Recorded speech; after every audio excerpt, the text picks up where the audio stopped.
Hello, my name is Lisa Fanning, and I'm one of the investigative genetic genealogists working on the Tulsa 1921 Race Massacre DNA Identification Project. One of the most fascinating things about DNA is discovering the uniqueness of who we are. Finding out about our DNA can help answer questions about our past and reveal the composition of our ethnic origins. And it can help us connect to one another today. Another exciting possibility is that it can help us connect the dots to significant historical events. The Tulsa 1921 DNA Identification Project team is trying to connect the DNA dots of those who were killed in the 1921 Tulsa Race Massacre to their present-day living descendants. If you believe you are a descendant of a victim of the Tulsa 1921 Race Massacre, or a descendant of a close relative of the Tulsa 1921 Race Massacre, or if you had a family member or ancestors that lived in the Greenwood district of Tulsa in the early 1900s, we need your help. We need your help to make these DNA connections and to help answer the many questions that still exist. If you've already done DNA testing with Ancestry DNA, 23andMe, Family Tree DNA, MyHeritage, or other well-known DNA testing companies, a good way to assist the project is by uploading your DNA raw data file to an online database called GEDMatch. GEDMatch stands for Genealogical Data Match.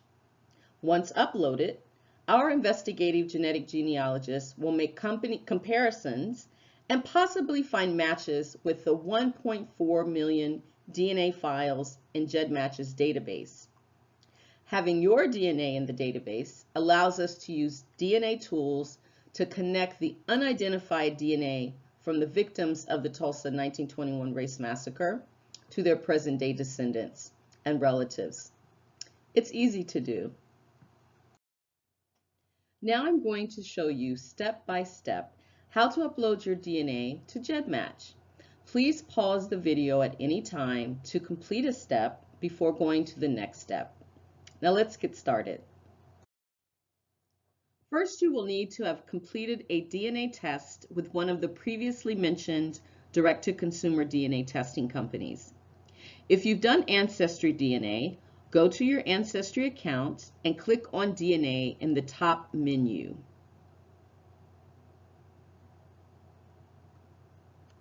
Your DNA page will look like this.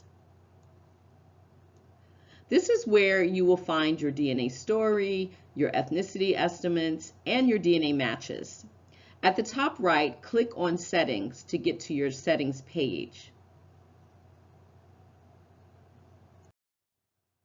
Once you are on your Settings page, scroll to the bottom until you get to the section called Actions. Click the download link on the right. After you've clicked Download, an extra screen will pop up. This is where you will be prompted to enter your password and indicate you understand the terms and conditions. Then click Confirm. From there, Ancestry DNA is going to send you an email. Your email will look like this, and it will have a link to download your DNA file. Next, I'm going to show you how to do the same process with 23andMe. And then we'll go over to GEDMatch, where you will upload your DNA. If you've completed a 23andMe test, your home page is going to look like this. At the top right, click on the little arrow next to your name. Click on Settings in the drop-down menu. Now scroll all the way down to the very bottom to the section called 23andMe Data, and click View on the right-hand side. A larger menu will open, and you want to scroll all the way down to the section called Raw Data. Click on the button that says Download Raw Data. There are a couple of different download links on this page. The one you need is this one. so you can get the file that is compatible with GEDMatch. You will then see a page like this one that asks you to verify that you requested a download of your raw data and understand 23andMe's terms and conditions. Click the checkbox and click Submit your request. Once again, you'll get an email like this one and have a link to download your raw data.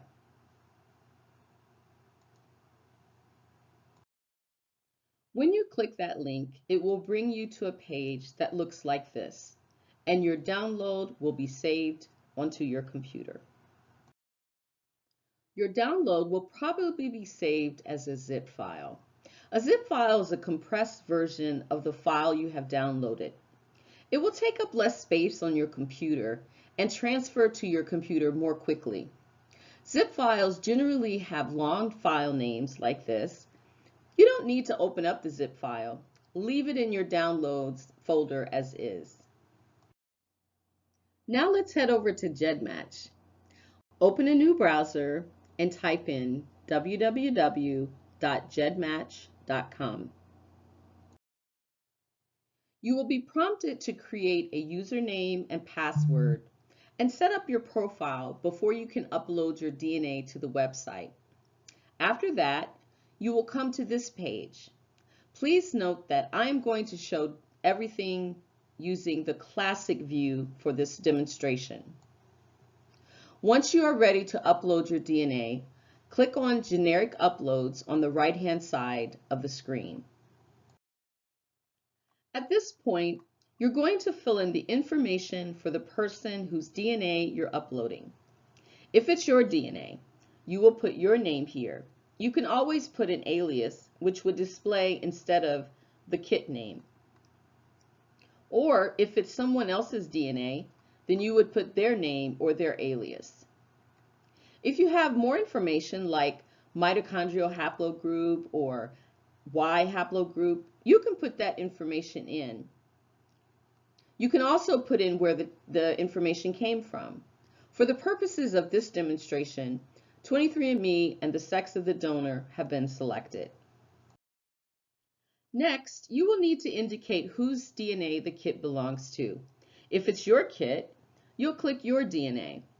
If you manage a number of kits on Ancestry or 23andMe for your family members, be sure to check with them and make sure it's okay to upload their DNA before submitting it to GEDMatch.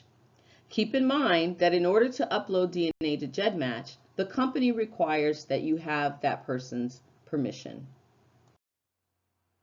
GEDMatch is a public database that allows relatives who took their DNA tests at different testing companies a way to connect and to see each other's match lists. In addition, GEDMatch allows agencies to compare unidentified remains or crime scene DNA to the kits in the GEDMatch database, depending upon which of these 4 upload options you choose. In order to have your DNA test show as a match to the unidentified remains from the Tulsa Race Massacre, you will need to select either of the options on top. Please pause the video here and read the descriptions of each to ensure you choose an option you're comfortable with. For a greater degree of privacy from law enforcement, you might want to choose opt-out. That limits their use of your DNA to identifying human remains. If you are uncomfortable choosing either of the top 2 options, please contact us directly at info@intermountainforensics.com. Next, you'll select the file you downloaded when you got your DNA results from either Ancestry or 23andMe. You're going to upload that file into this spot here. Afterward, you'll click Upload. The next screen is going to look something like this. Click the checkbox to indicate you are not a robot and agree to the terms and conditions. The next screen shows you that GEDMatch is now processing your file and chromosomes. Look further down the page and write down the information next to your assigned kit number. This is a unique number that is only assigned to the DNA you just uploaded. The team of investigative genetic genealogists working on the Tulsa 1921 Race Massacre DNA identification project will use GEDMatch kit numbers to find DNA matches in the GEDMatch database. Your kit number will also be displayed on the homepage of your GEDMatch account. This is an example of the homepage of a GEDMatch account. You will find a lot of information about your GEDMatch kits under the Your DNA Resources section. You will see kit numbers marked here as blue X's for privacy. You will also find the initials of the people whose GEDMatch kits you have uploaded, if you choose to upload someone else's DNA to the website. When your kit has finished processing, this is called the tokenization process, a green check mark will appear next to the kit. I hope this tutorial was helpful for you, and I want to thank you again for helping us connect the DNA dots of those who were killed in the 1921 Tulsa Race Massacre to their present-day living descendants.